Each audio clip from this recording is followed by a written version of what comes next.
Hello and welcome to The Brand Called You. I'm Sandeep Tyagi, your host, and the brand we are talking to today is Alok Jain. Alok is the president of Rohini Global. He ran it for several years, and then now he runs a SEBI-registered research analyst called Weekend Investing, which helps scores of people in becoming better investors. Welcome to the show, Alok. How are you doing? Hi, Sandeep. Thank you so much for having me on your show and this generous introduction. I'm looking forward to the conversation. Well, Alok is also a alumnus of IIT Delhi and University of Maryland. So we share IIT Delhi together. We overlapped for 3 years, and we have now become also co-journeymen in the area of investments.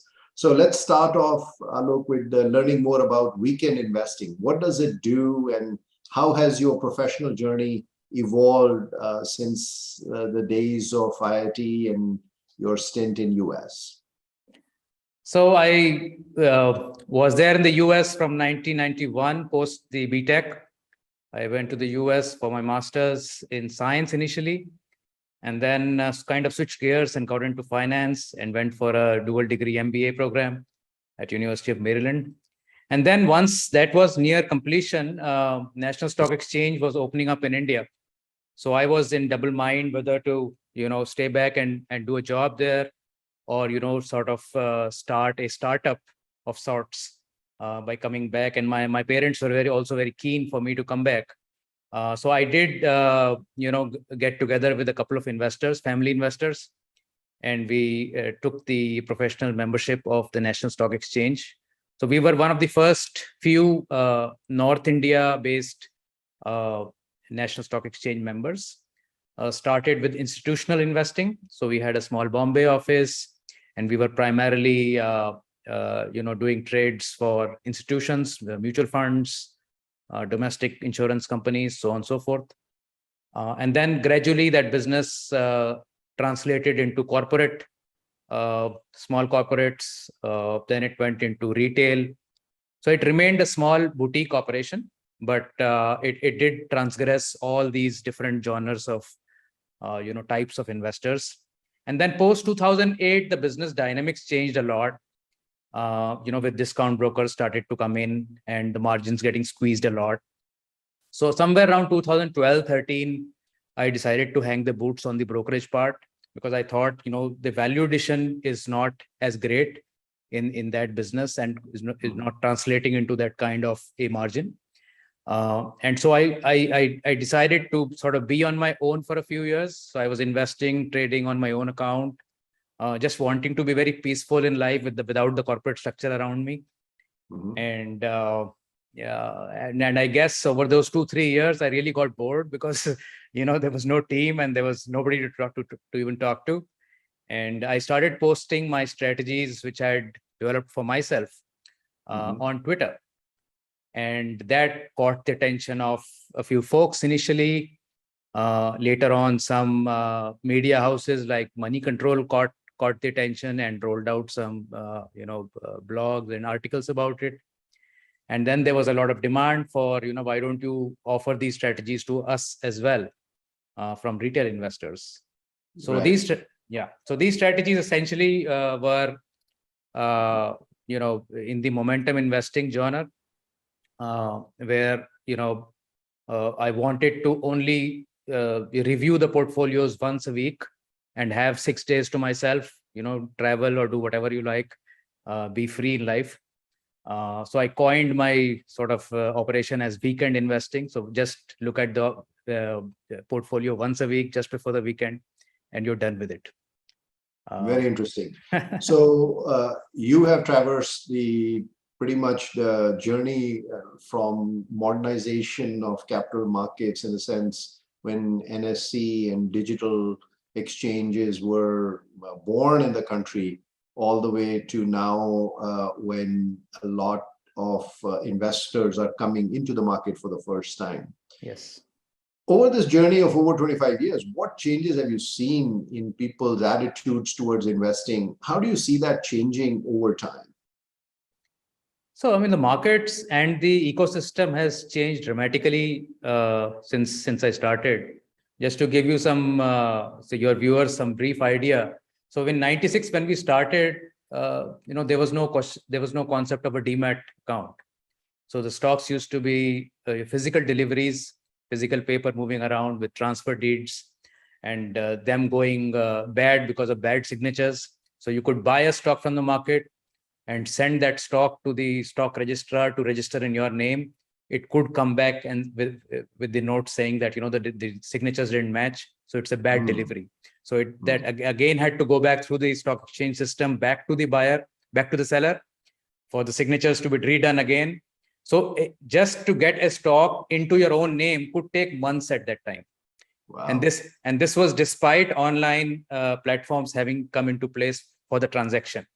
So while NSE did, induce other exchanges also to become online, but this process of going from physical to electronic for the settlement of the securities, that took a long time, and that ultimately culminated sometime in the start of the next decade. So there used to be a guy in my office who would fill up a suitcase worth of the stocks that we sold during the last week. He would take the Shatabdi, go to Mumbai, and deliver those stocks, and get a suitcase of stocks back for the buyers who have bought it in North India and deliver them here. So those were the kind of dynamics that were taking place just for the distribution of stocks, which happens instantaneously now. So that was sort of one part of the operational thing. But otherwise, in terms of market knowledge, information being available, I mean, the situation is totally different now. I see, so many youngsters, early 20s, late 20s, they know so much about the market now. And in those days, that kind of knowledge would come around after a few decades in the market. So the market is definitely, much higher, placed in terms of knowledge gained. And I think, especially on Twitter, when I, come across a lot of these individuals, I think a lot of young folks are very well aware about what's happening, and they're taking good smart decisions. Do you spend a lot of time on Twitter engaging with investors? Yes, that is I would say a hobby and an addiction, I would say. So I'm there on Twitter for several hours a day, and maybe I tweet 20 or 30 tweets a day at least. So Twitter is sort of my go-to place, just to sort of give out my thoughts. And actually, in my entire business is built around Twitter. If I were to see it from that perspective, that it so happened that all the client, the subscribers and the clients to the business are coming through Twitter only, virtually. Very interesting. So as you engage with people and you've built a brand and presence on social media, Twitter especially, in the engagement, what are top one or two things you see people making a mistake on or getting confused about? So when you engage, what change are you trying to bring in their thinking that'll make them a better investor? So I think my entire thesis is about going non-discretionary in your investment approach. So the whole idea about making a rule-based investment versus a discretionary research-based, fundamental research-based investment, where you could go right, you could go wrong, you could go through a lot of pain, you could get the best research done, but yet not get the results. So the whole idea is to reduce pain, maybe get better results or not, even if not, but if the pain is lesser, somehow retail can get through, in a better way, using that dynamics. So systematic rule-based investing instead of gut or intuition-based investing. That's one big change that you want to do. Yes. So, and people get that? Do they understand, or the rules can be simple enough that people can implement it themselves, or do they need help from someone to do that. Is your model to get people to be DIY, do-it-yourself investors, or is it to share with them how you do it and then give them the tools or portfolios to then follow automatically in investing? So what we do is that we offer several bouquets, several baskets of portfolios for different risk profiles. And people who are, maybe busy professionals and not having time enough to do these studies themselves or to gather the data can use our services. But what we also promote or push is that you run these portfolios for a few years. If you get comfortable, if you like the idea of non-discretionary, you can always go ahead and train yourself to do this on a DIY basis. I mean, we are not doing any rocket science here. These are simple momentum strategies. We do have several of these strategies out in the open as well. So there's nothing really anything hidden agenda here in terms of that we have a strategy which you cannot replicate. I mean that's not there. Yeah. So if you want, you can replicate and learn to do it yourself. Absolutely. Otherwise, you are trying to provide the research. Now, I looked at some of your portfolios, some of what you have on platforms like Small Case. I saw many different strategies. How does one decide what's the right strategy for them? You said something based on risk. So how do you help somebody select what should be the right portfolio for them? So ideally, one would want to do that, but the rules of the game are designed in such a way that as a research analyst, I really cannot advise people on what they should and what they should not. So what we try to do is we try to have categorization based on past performance, and the platform itself does that.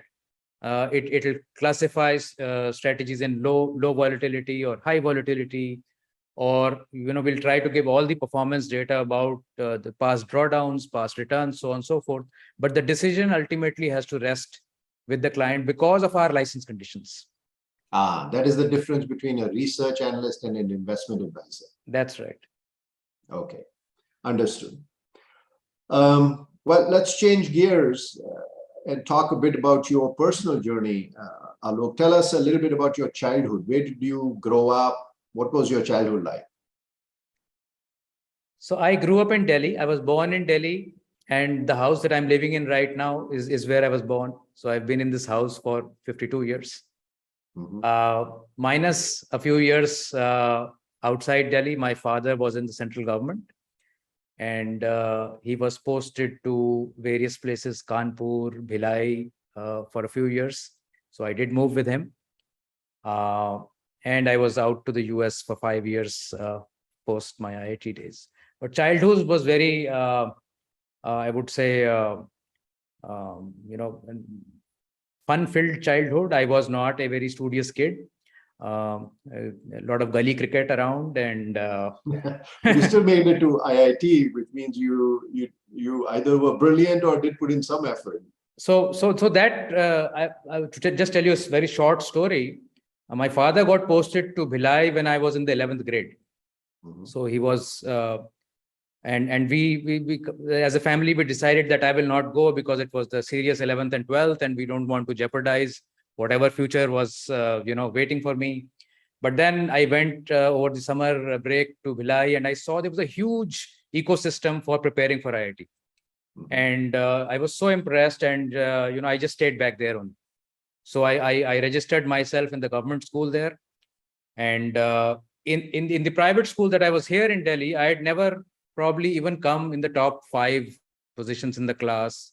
I really wasn't very academically oriented, but somehow the ecosystem was so good there, and people were helping each other out, which I had not seen in Delhi till that point. That your peers are helping you out, prepare for something. And there, the system was so good that we got into a math class. There was one Chandwani sir there, just like the Super 30 that you hear these days. There was this one gentleman, senior teacher, and he used to handpick 10 kids from the government school for its maths tuition. And somehow I managed to get into that batch of 10. And will you believe it? All 10 got through IIT. Wow. And out of them, 2 were in the top 5. So there was All India rank 2 and All India rank 5.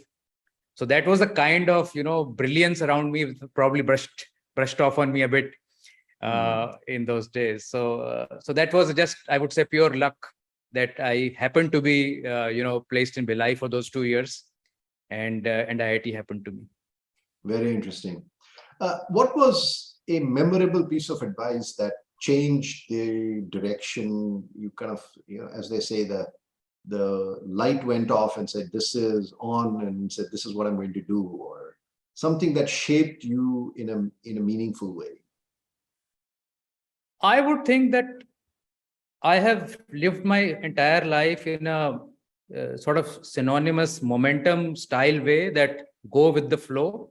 I don't really plan much, or have any goalposts in mind where I want to be. The typical, where you see yourself in 5 years, so on and so forth, or where should the business be.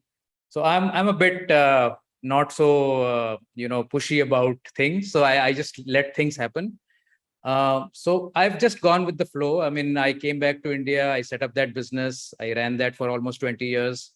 Then I just, let it go, and was with myself. And then there was this new sort of rush that came through Twitter, and I'm just going with that flow right now. So I really don't think I have any plan even till date as to what should I be doing. But did somebody shape that? I mean, you made decisions, right? You went to US, you came back, you it was started again with the flow. I brokerage mean, company. most of my friends were going to the US after IIT, so I said, let me also do that. But I think the changing moment, if I really think about it, was a conversation with my father while I was in the US. And he said, we are a very small family. You are the only kid after your sister. And either you come back or you call us here. What's the point of living separately? So that kind of, clicked or lighted a bulb in my head. And I decided to move back post that. So that I would think would be a sort of a changing moment for my path. Yeah. Any when you look back, we all have successes and low points. What has been your significant low point of failure, and what did it teach you? So many failures, many low points in life, especially I would say in the period of 2008 to 2013. Personal crisis in family. Father got cancer, and I was in the hospitals with him for 4 or 5 years. That actually taught me the most, I would, in my life. I mean, seeing all kinds of people there, young, old, men, women, everybody. That kind of, told me that, you must be very aware of what you're doing, and just don't keep running your life blindly. And after his passing away, I kind of gave up that brokerage business also as a sort of, post aftermath of that, because I wasn't really enjoying it at that point. We're just dragging that business because, margins are squeezed and so on and so forth. So I would think, and also beyond these personal things, a lot of, at least in those days, business defaults, a lot of, I even ran a campaign against a listed company for minority shareholders. There were 18,000 minority shareholders who had been shunted out of some gains. So essentially, when you visit hospitals and you visit the courts, and you realize how much negative energy is out there, and you want to just have a step back and have a peaceful life for yourselves. That's sort of what I learned from it, that maybe I was running after things which are really not adding to my life as such. And hence I decided, let me just go on my own and just see things where they go, without sort of pushing them in one direction. Very interesting. Yeah, well, this is metamorphosis or change is the one thing that is always constant. We change and adapt. So how have you reconciled this desire for peace with, you're still doing investments, you're still in markets, but how have you reconciled that desire to not have negative influences around you and have a peaceful life, but still do investments? How has that worked out? Do you follow any specific kind of mindset, spirituality, meditation? What is it that keeps you on the balance? So I think just the fact that one was able to get out of the discretionary mode of thinking to a rule-based mode of investing, I think that has given the most peace. Because if the decision point is a week away and I'm not going to do anything for that week, I know that, then there's no point looking at the noise or thinking about the noise. So that, I think, has been the most dramatic change in thought process dealing with the market. And then even within the market, I spend the day mostly, either having some conversation with some users, some clients, or giving some of my insights about the market on Twitter. So it's a fun thing for me. I mean, I find this as a learning experience also. I read a lot on the Twitter. I mean, Twitter is not all just trolling and things of that kind. There's a lot of good content, and I think FinTwit is amazing on Twitter, and you get to learn so much from so many others all around the globe about FinTwit. What does that say? Some more. So essentially, finance on Twitter. Yeah. Okay. So there's almost everybody's who's who of finance already on Twitter, and the access. You could just go and ask somebody anything or converse with somebody. That's beautiful. I mean, that kind of outreach is amazing. Is there? Okay. How do you invest your personal savings? So the personal savings, since we've gotten into this license where you're not allowed to invest in your own, recommendations, has become tough. So I've moved more towards other advisors who are offering their services, or do some portfolios which have nothing to do with what I'm doing as an advisory, as a research thing. But I am a big investor also in conventional assets. So real estate, gold. I invest in those areas also. Yeah. Oh, that's interesting. Research analysts are not allowed to invest in their own recommendations. There is a blackout period. So so many days before and so many days after, you can't do that. Okay, nice, understood. Well, this next section is called On the Spot. I'm going to ask you some quick questions. Whatever comes to your mind, blurt it out. It's not meant to be very thoughtful answer. It's meant to be quick. Who's the best investor ever? Warren Buffett, they say. Who's the best entrepreneur ever? Elon Musk. If you could meet a historical figure for dinner and ask them anything, who would you like to meet and what would you ask them? I think I would like to meet I'm forgetting the name, but the greatest trader, Jim Simmons, and would like to discuss the trading part of it. Renaissance technologies. Renaissance technology, yes. I mean, how did he have sustainable that kind of returns over the years and kept beating the market? Their algo systems kept beating the market for decades together. That would be a great conversation. Yeah. If you find yourself with a free afternoon, you were supposed to go to a conference, it gets cancelled or something happens, what do? I'll grab a beer and we watch a movie. Okay. What is a movie you can watch 4 times in a single day?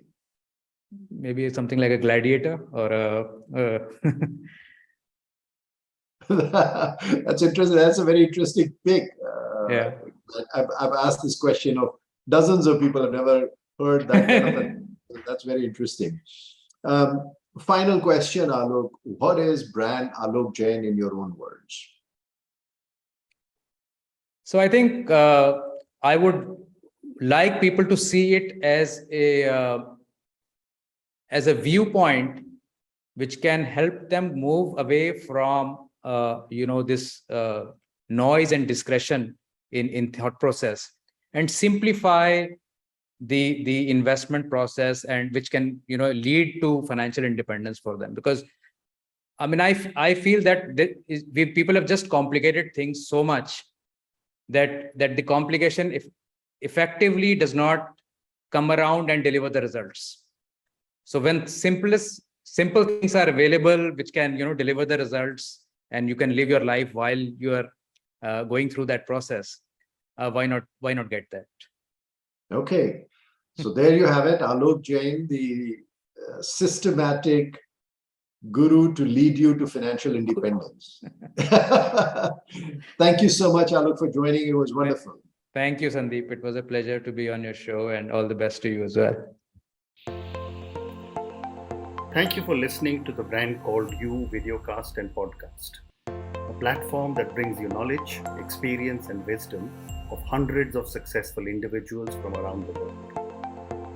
Do visit our website www.tbcy.in to watch and listen to the stories of many more individuals.